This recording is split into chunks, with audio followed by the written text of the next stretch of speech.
commence par les temps forts de l'actualité et le rappel à l'ordre du FMI à l'égard de la France. Il faut en finir avec le quoi qu'il en coûte. Tel est en substance le message de l'institution.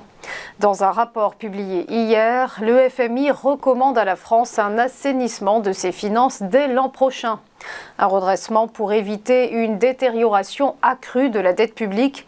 Après avoir déboursé 110 milliards d'euros pour soutenir ménages et entreprises lors de la pandémie, puis la crise énergétique.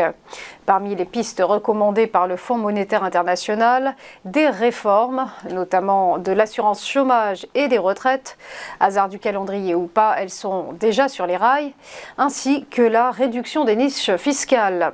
Avec 5% de déficit public, la France n'attend pas un retour sous la barre des 3% avant 2027. On poursuit avec un accord historique entre le Qatar et la Chine. C'est le contrat le plus long de l'histoire du GNL. 4 millions de tonnes de gaz naturel liquéfié par an. Contrat hors norme qui porte sur les 27 prochaines années. Marché conclu entre l'entreprise pétrolière publique chinoise Sinopec et la compagnie nationale Qatar Energy.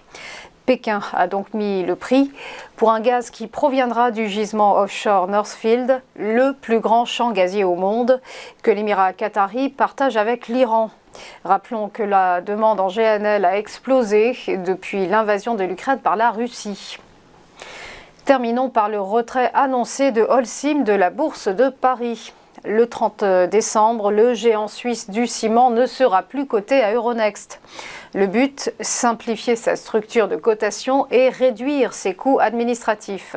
7 ans après sa fusion avec le français et ex-rival Lafarge, Holcim va désormais privilégier le marché helvétique avec une cotation unique au SIX Swiss Exchange.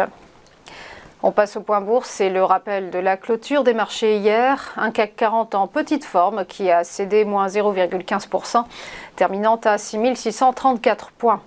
À Francfort, le DAX s'est effrité de moins 0,36%, s'établissant à 14 379 points, alors que le FTSE londonien, lui, s'est replié de moins 0,12%.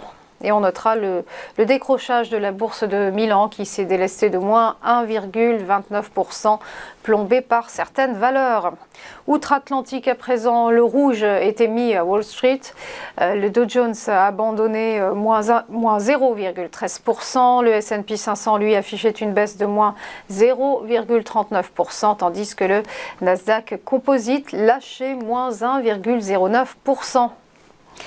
Voilà, restez avec nous. À tout de suite pour ChronoCAC.